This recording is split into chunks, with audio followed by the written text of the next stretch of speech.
Hello दोस्तों, Narendra Singh Somvanshi Kautilya academy में आप लोगों का स्वागत करते हैं।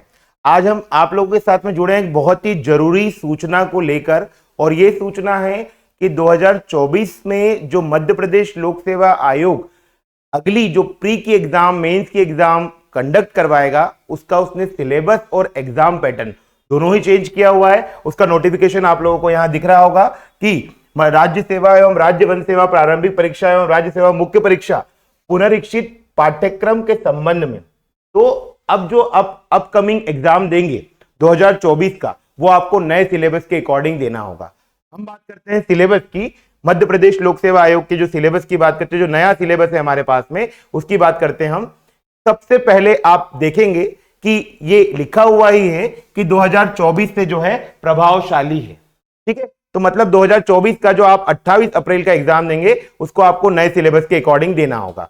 पहली यूनिट जो इसमें प्री की आती है, प्रारंभिक परीक्षा में जो पहली यूनिट है हमारी, वो है भारत का इतिहास। अब देखिए, अभी तक ट्रेंड था कि भारत के इतिहास को जनरली जो है हम किस वे में पढ़ते थे कि शुरुआत कर दी हमने स्त्रोत से, कि ऐतिहासिक स्त्रोत क्या है, उसमें साहित्यिक, सांस्कृतिक, आपका जो है वैदिक साहित्य, ये सारे स्त्रोत पढ़ के जो है आप आगे बढ़ जाते थे, पर उसको इतना डीप में नहीं पढ़ते थे। पर अब इन्होंने जो सिलेबस में नई चीज ऐड की है, वो क्या है, संकल्पना एवं विचार।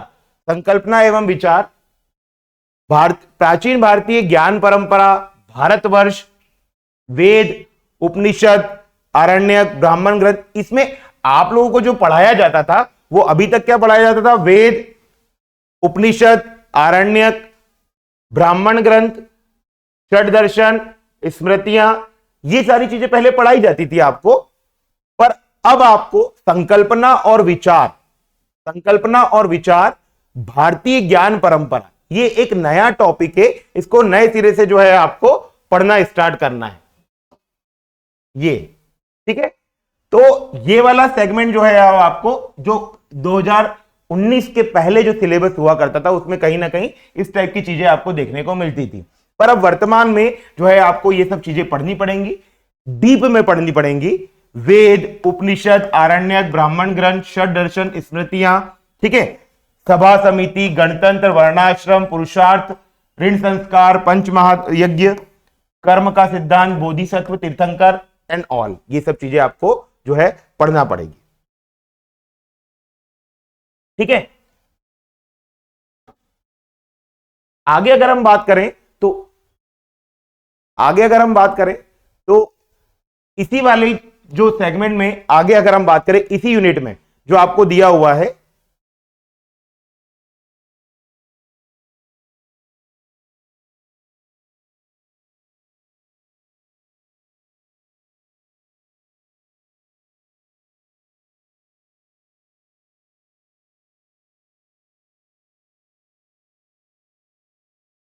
प्राचीन एवं मध्यकालीन भारत के इतिहास की प्रमुख विशेषता है। इसमें जो है प्राचीन एवं मध्यकालीन भारत के प्रमुख इतिहास की विशेषता जो है वो ये है कि भैया इसमें क्या क्या आपको पढ़ना है। तो वो पढ़ने के बाद में आपको प्राचीन भारत में जो भी राजवंश हुए हो, जो भी घटनाएं हुई हो, वो, मध्यकालीन भारत मतलब आपका जो है दिल्ली सल्तनत और ये सब चीजें आपको पढ़ना है, मुगल काल, उसी के साथ में उनकी प्रशासनिक, सामाजिक एवं आर्थिक व्यवस्था आपको पढ़नी है। भारत की संस्कृति, ये विरासत, कला, प्रारूप, साहित्य पर्व, ये पहले भी थे, पर अब हमको स्पेशल इन्होंने अलग से ऐड कर दिया है कि भारत की सांस्कृतिक विरासत, कला, प्रारूप, साहित्य, ये आपको पढ़ना है। ये आपकी यूनिट 1 है, जो हिस्ट्री से रिलेटेड है। इसमें कुछ चीजें हमको नए तरीके से पढ़नी होगी। ठीक है, आगे बढ़ते हैं हम। ये आएगा हमारा यूनिट नंबर 2। सॉरी, अभी ये इसमें जो है 19वीं और 20वीं शताब्दी के सामाजिक एवं धार्मिक सुधार आंदोलन भी है, स्वतंत्रता संघर्ष एवं भारतीय राष्ट्रीय आंदोलन, और स्वतंत्रता के पश्चात भारत का एकीकरण एवं पुनर्गठन।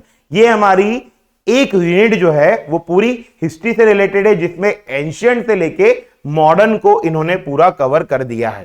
ठीक है, फिर बात करते हैं अब इस सिलेबस में। अगर आप देखें, मध्य प्रदेश का वेटेज आपको बहुत ज्यादा देखने को मिलेगा, क्योंकि मध्य प्रदेश लोक सेवा आयोग की एग्जाम है, तो मध्य प्रदेश का जीके या मध्य प्रदेश का जनरल नॉलेज वो ज्यादा पूछेगा। इसमें इन्होंने यूनिट नंबर 2 में जो ऐड किया हुआ है वो है मध्य प्रदेश का इतिहास, संस्कृति एवं साहित्य। ये हमारे सिलेबस में पहले भी था, पर इन्होंने एक जगह जब इसको डाल दिया है तो इसमें लिखा हुआ है मध्य प्रदेश के इतिहास की महत्वपूर्ण घटनाएं एवं राजवंश। अब ये हम कैसे डिसाइड करेंगे कि महत्वपूर्ण घटनाएं क्या है? तो उसके लिए हमको जो भारतीय इतिहास को क्रम वाइज हम पढ़ते हैं उसी आधार पे हमको मध्य प्रदेश के इतिहास को भी क्रम वाइज पढ़ना पड़ेगा। प्री के एग्जाम के लिए हमको इंपॉर्टेंट फैक्ट ये सब पढ़ने होंगे महत्वपूर्ण घटनाओं के। इसके अलावा प्रमुख राजवंश वो हर बार मध्य प्रदेश लोक सेवा आयोग कोई नए राजवंश का क्वेश्चन जो है एग्जाम में डाल देता है, तो हमको छोटे से छोटा भी राजवंश जो है उसको छोड़ना नहीं है, पढ़ना है। जैसे इस बार मध्य प्रदेश के सिलेबस के मुख्य परीक्षा में उन्होंने जो है ओलीकर, परिव्राजक, उच्चकल्प, इस टाइप के जो है गर्दभील, नागवंश, इन डायनेस्टीज को जो है ऐड किया है। तो आपको प्री में भी उन डायनेस्टीज को जो है शॉर्ट फॉर्म में पढ़ के जाना होगा, तब ये हमसे इससे रिलेटेड क्वेश्चन बन पाएंगे। उसके बाद में है स्वतंत्रता आंदोलन में मध्य प्रदेश का योगदान।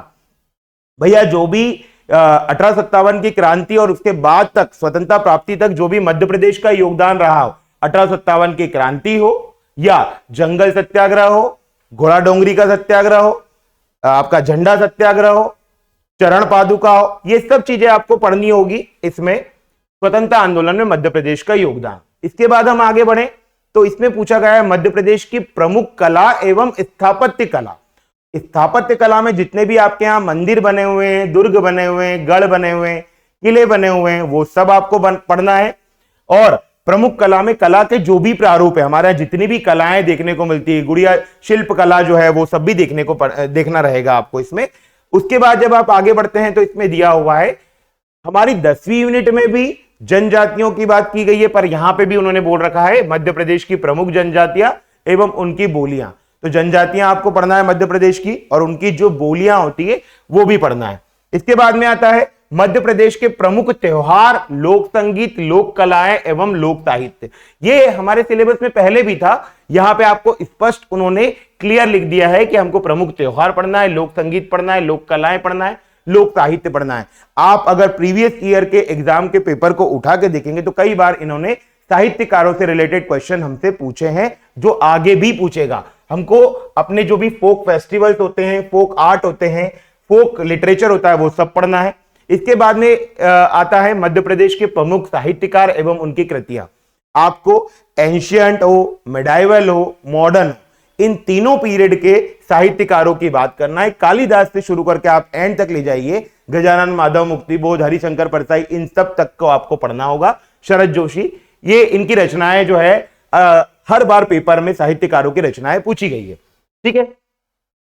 उसके बाद आता है मध्य प्रदेश के प्रमुख धार्मिक, सांस्कृतिक एवं पुरातात्विक पर्यटन स्थल। आपको धार्मिक पे भी बात करना है, सांस्कृतिक पे भी बात करना है, पुरातात्विक पे भी बात करना है। धार्मिक जैसे कि आपको मैहर के मंदिर को भी पढ़ना है, सांस्कृतिक जैसे आपको जबलपुर में भी पढ़ना है, जबलपुर को भी पढ़ना है, पुरातात्विक स्थल जैसे कि आपको उज्जैन में पाया जाने वाला डांग वाला, कायथा, एरण, ये सब भी आपको पढ़ना होंगे, तब जाके आपका ये पर्यटन स्थल वाला चैप्टर जो है कंप्लीट होगा।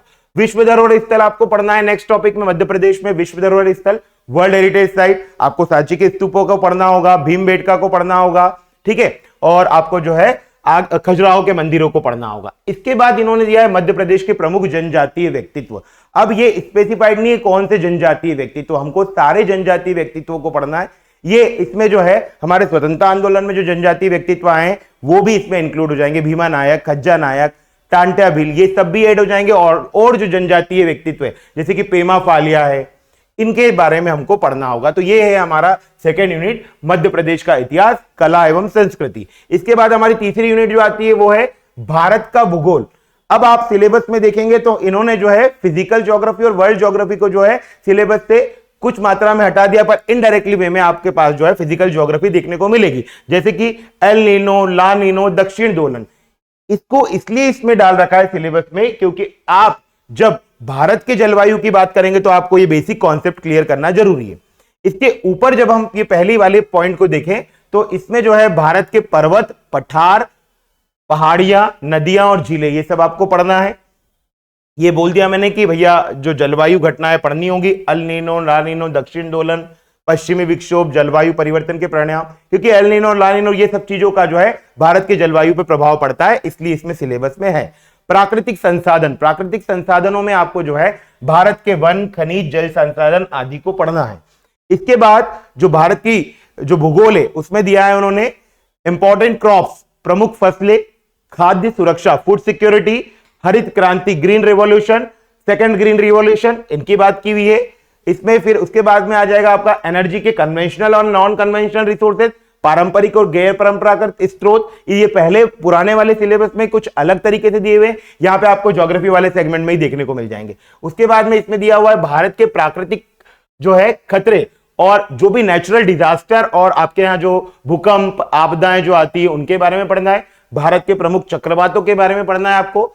इसी में इन्होंने इकोनॉमी का या जो है इकोनॉमी के कुछ सेगमेंट, इकोनॉमिकल ज्योग्राफी जो होती है, जनसंख्या वृद्धि, वितरण, घनत्व, ग्रामीण नगरीय प्रवास, इनको ऐड किया हुआ है।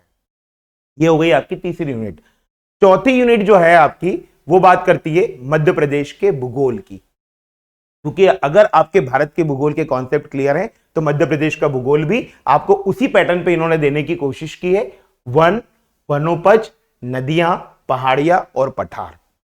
इसके पहले सिलेबस में दो पठारों की विशेषता में बात की थी इन्होंने, मालवा का पठार और नर्मदा घाटी, पर अब इन्होंने लिखा हुआ है पठार। इट मींस आपको जो है मध्य प्रदेश का पूरा भौतिक विभाजन पढ़ना है। 7 प्रकार का जो भौतिक प्रदेश है वो पूरा आपको पढ़ना होगा। वन, वनोपज, नदियां, पहाड़ियां और पठारियां आपको पढ़ना पड़ेंगे। उसके बाद में आपको मध्य प्रदेश की जलवायु पढ़ना है। जलवायु में ऋतुएं, तापमान, वर्षा आदि पे डिस्कस करना रहेगा आपको। इसके बाद में प्राकृतिक संसाधनों में उन्होंने जो है मिट्टियां, प्रमुख खनिज संसाधनों की बात की है।